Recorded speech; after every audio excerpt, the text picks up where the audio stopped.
Peraturan yang berkaitan dalam rangka peningkatan dan pengendalian efektivitas penggunaan anggaran, setidaknya kita sudah memiliki beberapa peraturan perundangan, yaitu Undang-Undang Nomor 28 Tahun 1999 tentang penyelenggaraan negara yang bersih dan bebas dari KKN. Kemudian paket Undang-Undang Keuangan Negara, yaitu yang pertama Undang-Undang Nomor 17 Tahun 2003 tentang Keuangan Negara. Kemudian yang kedua Undang-Undang Nomor 1 Tahun 2004 tentang Perbendaharaan Negara, dan yang ketiga Undang-Undang Nomor 15 Tahun 2004 tentang Pemeriksaan Pengelolaan dan Tanggung Jawab Keuangan Negara. Yang sebelumnya kita masih menggunakan, sebelum 2003 itu masih menggunakan peraturan yang dibuat oleh perundangan yang dibuat oleh Belanda. Kemudian yang ketiga Peraturan Pemerintah Nomor 8 Tahun 2006 tentang Pelaporan Keuangan dan Kinerja Instansi Pemerintah. Keempat, Peraturan Pemerintah Republik Indonesia Nomor 60 Tahun 2008 tentang Sistem Pengendalian Intern Pemerintah atau SPIP. Dan yang kelima yaitu Perpres ya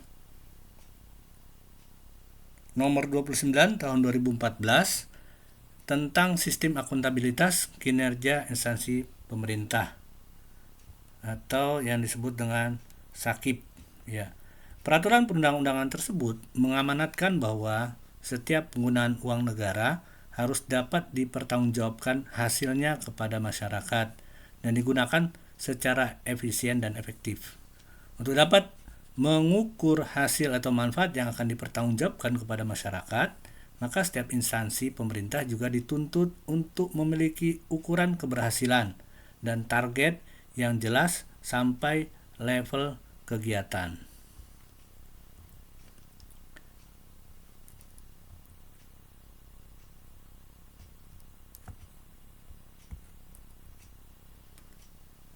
Kemudian Undang-Undang Republik Indonesia Nomor 28 Tahun 1999 tentang penyelenggaraan negara yang bersih dan bebas dari korupsi, kolusi, dan nepotisme, yaitu untuk mewujudkan penyelenggaraan negara yang bersih dan bebas dari KKN.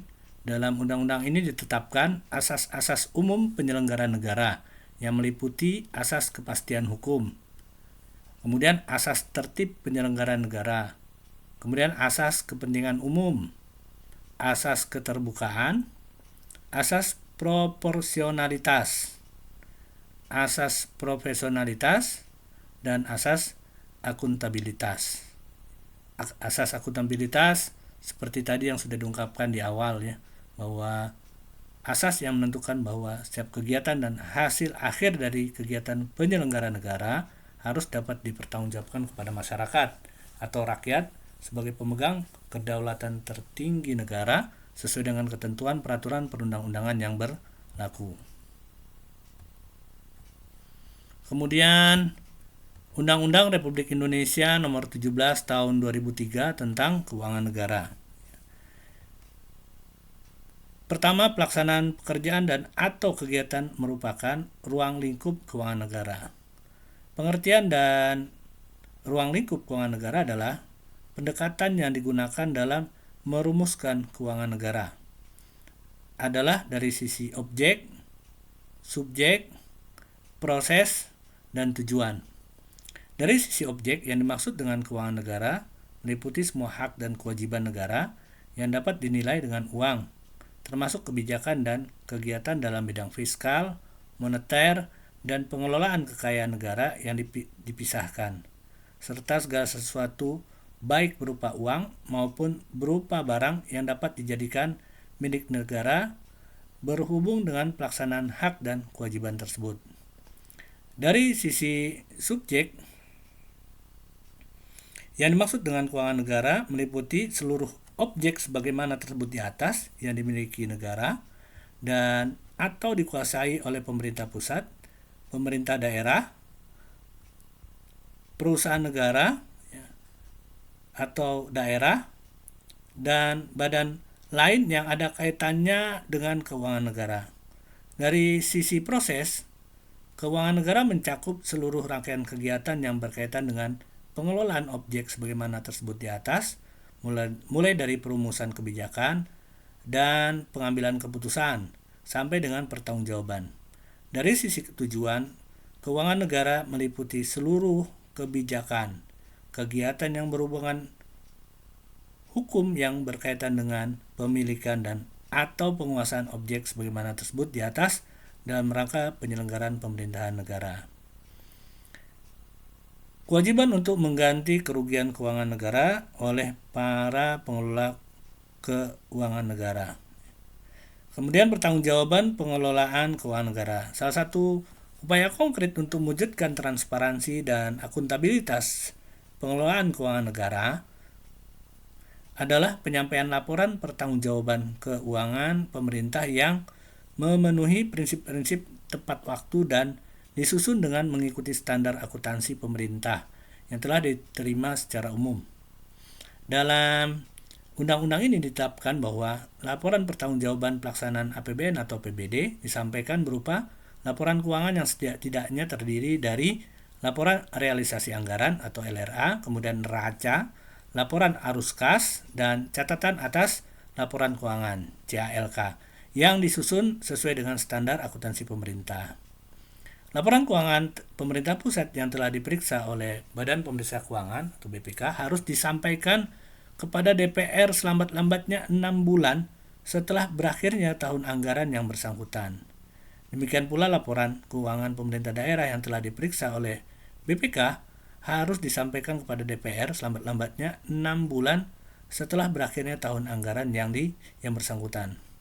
Dalam rangka akuntabilitas pengelolaan keuangan negara, Menteri atau pimpinan lembaga, gubernur, bupati, wali kota selaku pengguna anggaran, PA, pengguna barang, PB, bertanggung jawab atas pelaksanaan kebijakan yang ditetapkan dalam Undang-Undang tentang APBN atau Peraturan Daerah tentang APBD dari segi manfaat, hasil, outcome, sedangkan pimpinan unit organisasi Kementerian Negara atau lembaga bertanggung jawab atas pelaksanaan kegiatan yang ditetapkan dalam Undang-Undang tentang APBN.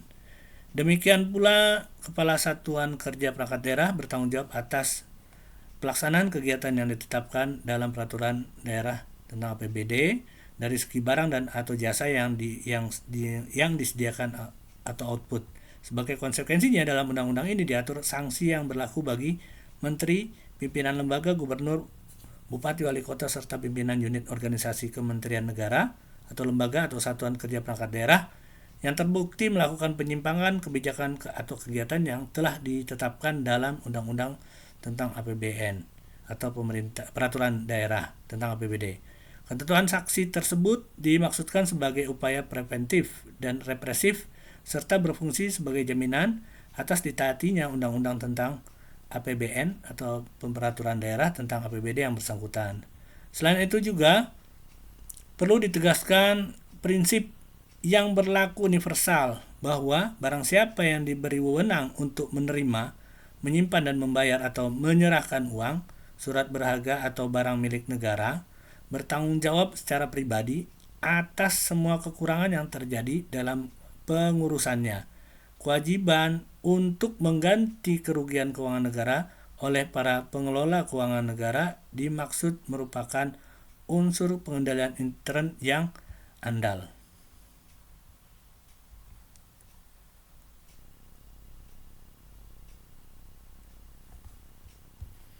Berikutnya,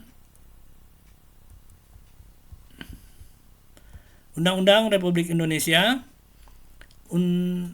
Nomor 1 Tahun 2004 tentang Perbendaharaan Negara.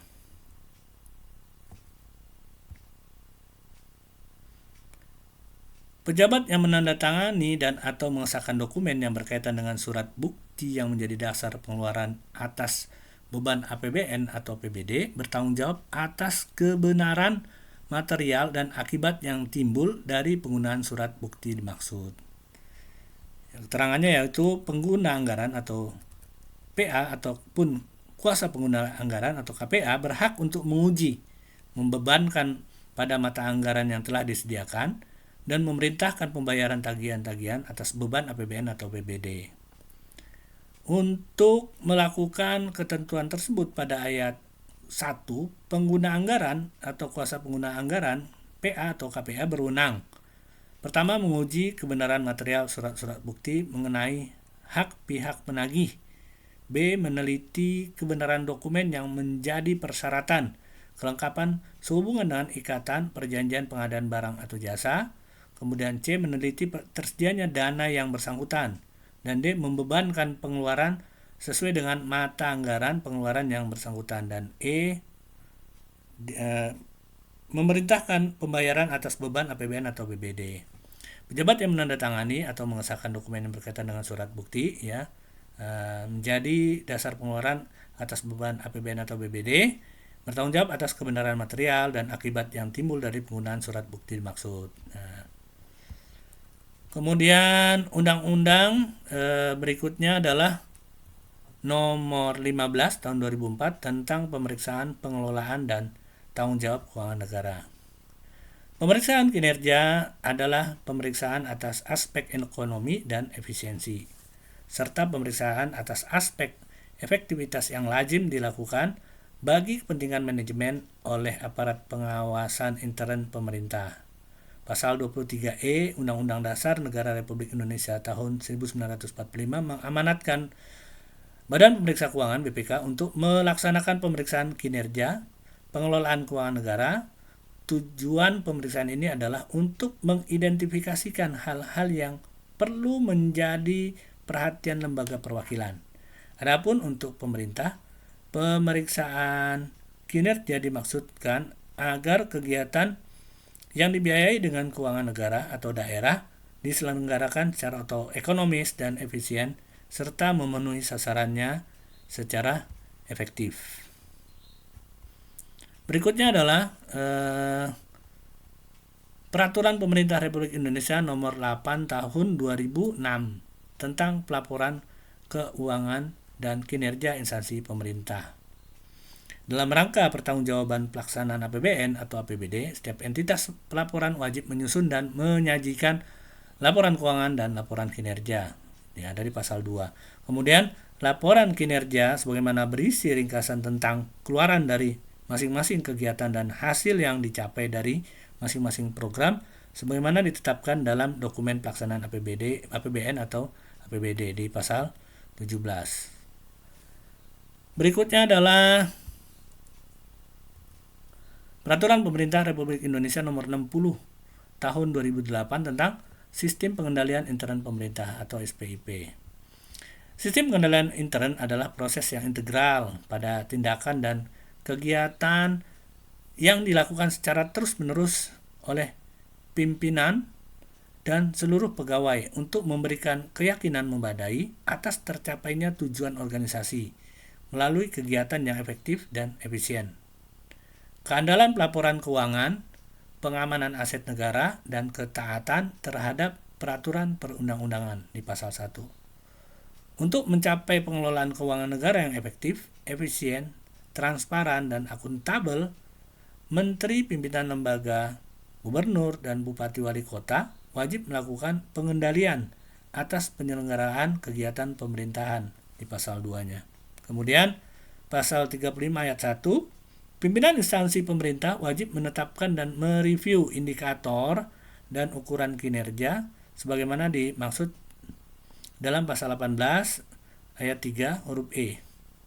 Kemudian yang keduanya adalah ayat 2-nya dalam melaksanakan penetapan dan review indikator dan pengukuran kinerja sebagaimana dimaksud pada ayat 1 tadi, pimpinan instansi pemerintah harus A. Menetapkan ukuran dan indikator kinerja. B. Mereview dan melakukan validasi secara periodik atas ketetapan dan keandalan ukuran dan indikator kinerja. Kemudian C.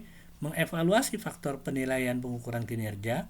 Dan D. Membandingkan secara terus-menerus data capaian kinerja dengan sasaran yang ditetapkan dan selisihnya dianalisis lebih lanjut, yaitu di pasal 35.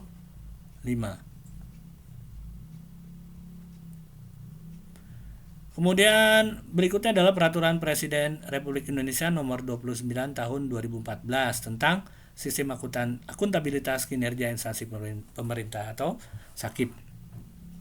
Nah, kegiatan adalah bagian dari program yang dilaksanakan oleh satu atau beberapa satuan kerja pada kementerian negara atau lembaga atau unit kerja pada SKPD sebagai bagian dari pencapaian sasaran terukur pada suatu program dan terdiri dari sekumpulan tindakan pengerahan sumber daya, baik yang berupa personil atau sumber daya manusia, barang, modal, termasuk peralatan dan teknologi, dana atau kombinasi dari beberapa atau kesemua jenis sumber daya tersebut sebagai masukan atau input untuk menghasilkan keluaran atau output dalam bentuk barang dan jasa. Kinerja adalah keluaran hasil dari kegiatan program yang telah atau hendak dicapai sehubungan dengan penggunaan anggaran dengan kuantitas dan kualitas terukur. Nah, ini tadi tentang kinerja ya, adanya di Peraturan Presiden, Perpres nomor 29. Ya, demikian yang peraturan perundangan yang berkaitan dengan pengendalian pelaksanaan kegiatan.